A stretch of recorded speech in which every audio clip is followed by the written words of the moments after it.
My name is CJ. That's not my real name. And what I'm about to tell you isn't just a story. It's a warning. Because the scariest thing that ever happened to me didn't come from a ghost. It didn't come from the dark. It came from someone I trusted completely. Someone I called my best friend. So before you go anywhere with anyone, hear me out first.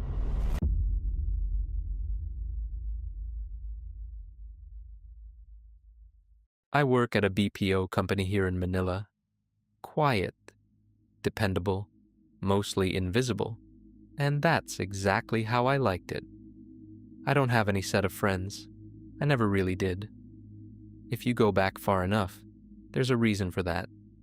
Elementary school, high school, years of being the kid people picked on, laughed at, left out.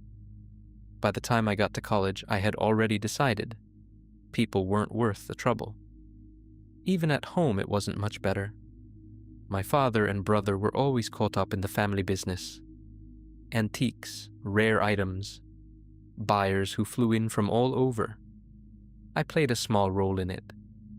If I ever came across something unusual, I'd bring it to them. But beyond that, we didn't really talk.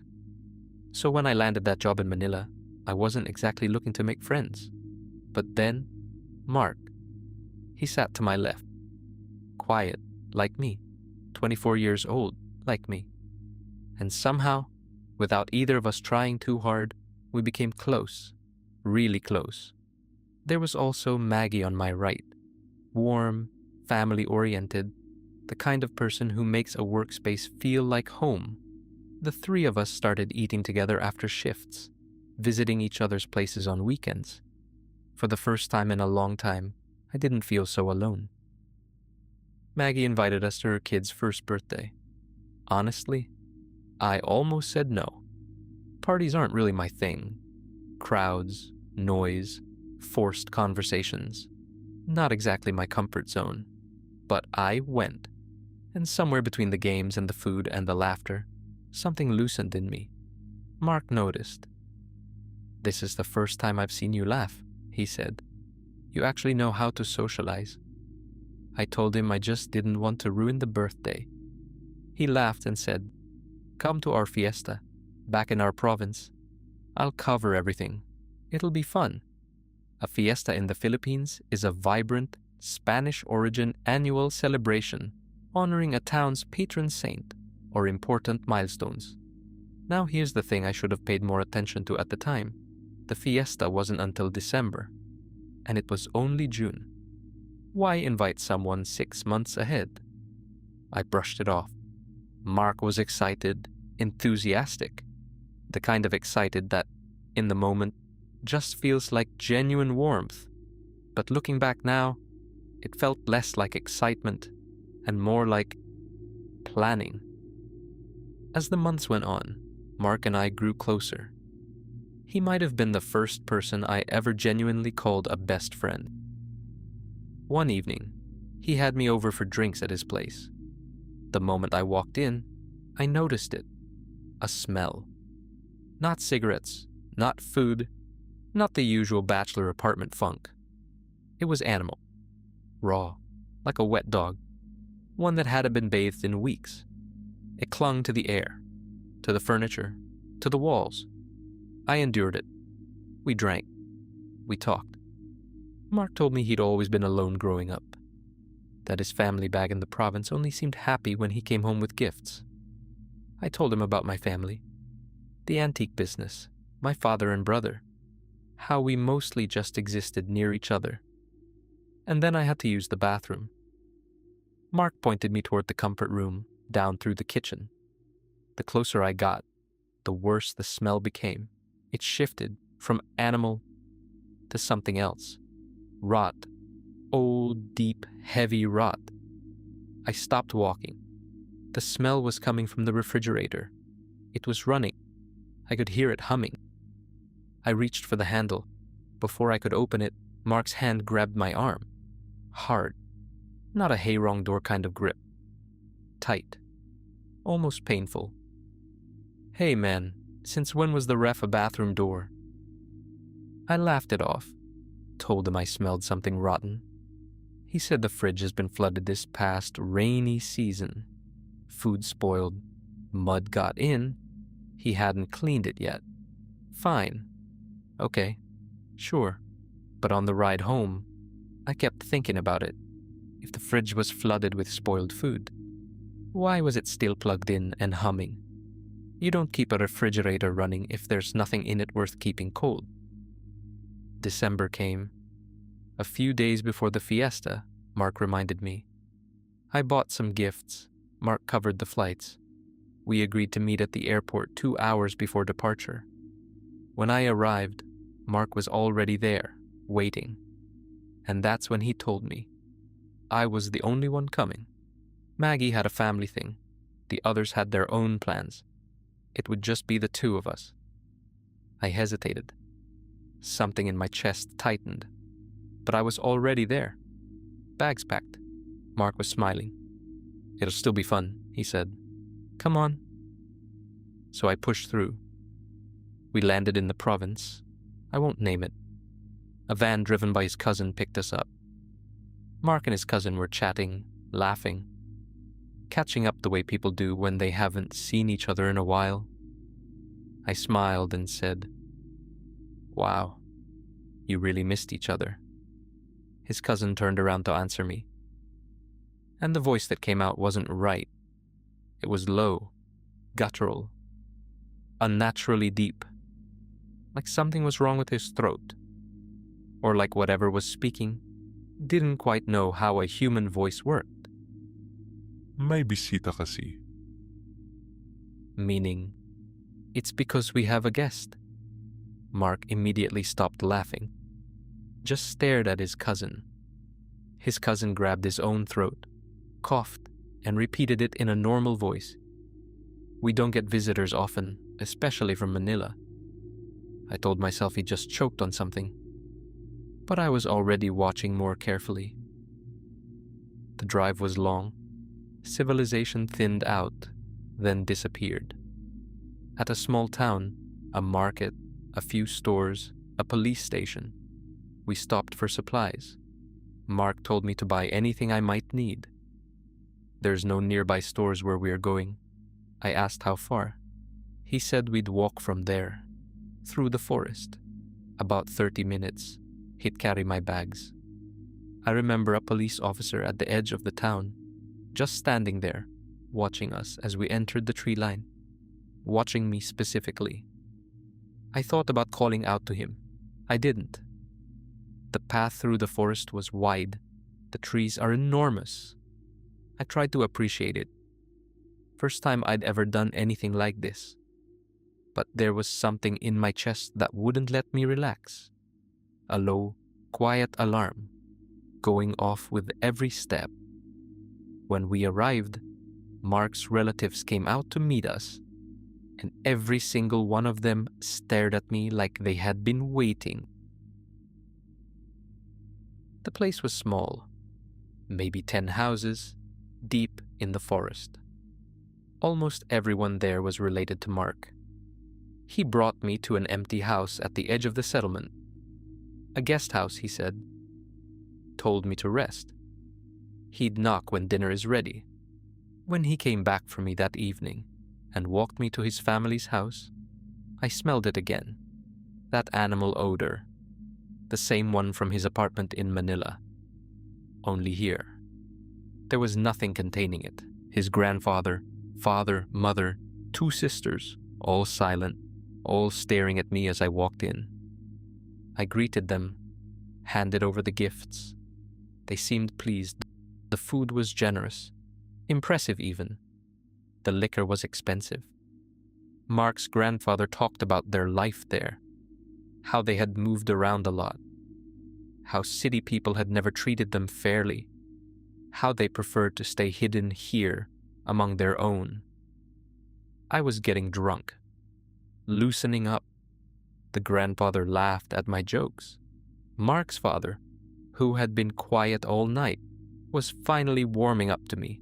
I thought, okay, maybe I was wrong to worry. Maybe this really is just a fiesta. But then Mark walked me back to the guest house, and before he said goodnight, he told me, "Tomorrow night will be even better. Some of my cousin's guests are coming too. We'll all eat together." And the way he said it, there was a sharpness behind his eyes, a stillness, like a hunter who has already decided where the shot is going to land. I told myself I was just drunk. I shut the door. After a few moments alone, I realized I accidentally left my bag, the one with my phone and wallet, in Mark's house.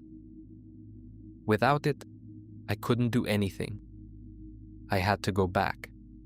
I stepped outside into the dark, and that smell hit me again. Outside. Open air. No house to trap it. Just drifting through the night like something was walking nearby. I stopped walking. Then I heard voices from inside Mark's house. One voice, deeper than anything I'd ever heard from a human being, was furious. Why did you only bring one? Your uncles are coming tomorrow. Do you think one person is enough for all of us? And Mark answered. But his voice was different too. Lower, heavier. He's young. Isn't that what you all wanted? Every single hair on my body stood up. Before I could even step back, the door opened. Mark's sister stepped out. She pressed my bag into my hands. "Oh, CJ, here's your bag. You left it earlier." Deliberately loud.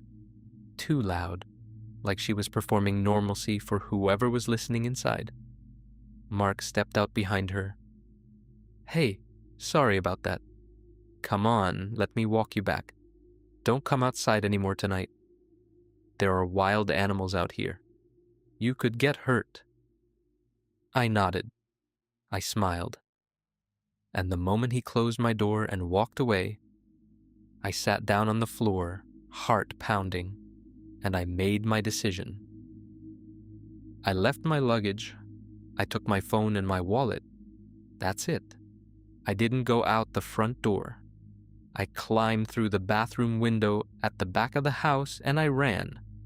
I ran toward the forest path we had walked in on. I didn't look back. And I could hear it behind me, branches snapping, something large moving fast. Not footsteps, not quite. I fell twice. When I finally saw the opening, the edge of the forest where the town began, there was a police vehicle parked there. The officer looked at me. I told him I'd gotten lost, that something had been chasing me. He didn't seem surprised. He said, "You shouldn't be walking around there at night. It's dangerous. There are aswang in that area. Every year people go missing there, especially near the end of the year. Aswang is a mythological creature in the Philippines, similar to skinwalkers or shapeshifters from Western culture." He drove me to the town. I caught a ride back to the airport. I was in Manila by midday. I locked every door, every window. I called my father and brother and told them to come. That night, a knock at my door. I asked who it was. Silence. I opened it. It was Mark, holding my luggage. And when he spoke, it was in that voice, that low, guttural, not quite human voice. Why did you leave so suddenly? You didn't even say goodbye. Weren't we going to have a fiesta? Wait, let me correct that. Weren't myself and my family going to have a feast? My whole clan and I are all aswang, and you can't... Before he could finish the sentence, a snare caught around his neck. Something struck him hard on the side of the head. He dropped. I looked at him on the floor. I slowly leaned down, looked at his pitiful face, and said, "Listen carefully. I know. I've known for a while." When Mark came to his senses, he was already locked inside a cage in our warehouse. He begged. He pleaded. Insisted none of it was real. "Dad, turn on the lights," I said. The lights came on. and Mark went silent, because lining the walls of that warehouse were the things my father and brother had collected over the years. A humanoid arm, but ending in hooves. A torso covered in coarse fur preserved behind glass. A humanoid head with an enormous drooping tongue. Feet with long curved claws, mounted and labeled. My family's antique business isn't exactly what most people picture when they hear the word antiques. I looked at Mark. Did you really think I didn't know? And how do you think I made it out of that forest and to the airport so quickly? I turned toward the door. Brother. Thanks for the pickup at the airport. My brother stepped into the light. Anytime, little one. My phone rang. I answered. Yeah, that's the place. Go straight down the forest path. You'll see the houses. There are probably over 15 of them there. My father put his hand on my shoulder. We will earn a lot here, son. I've sent backup to our people there to make sure that we get them all. Better to be safe than sorry. Good thing you weren't harmed. I told you not to go alone. Good job on your first run. I pulled out a notepad. We already have our next target. I'll be applying to that company next week. My father nodded slowly. Confirm first. Bring the necklace. Check whether the oil boils. In the Philippines, there is a belief that certain albularyo or shamans possess amulets or blessed oils that boil when an aswang is near. We can never know when it's safe to trust or let our guard down. Every person has intentions, good or bad. It's better to always think of your own well-being and safety. Some say it's not wild animals, ghosts, or creatures that are truly frightening. It's still us, people, who are the most frightening of all. And sometimes it's not bad to listen to your elders, because they already know how the world works. That wisdom isn't just for them. It's for you too. If this story stayed with you, like, subscribe, and turn on notifications. More stories are coming, the kind you won't hear anywhere else. Until next time, stay safe out there.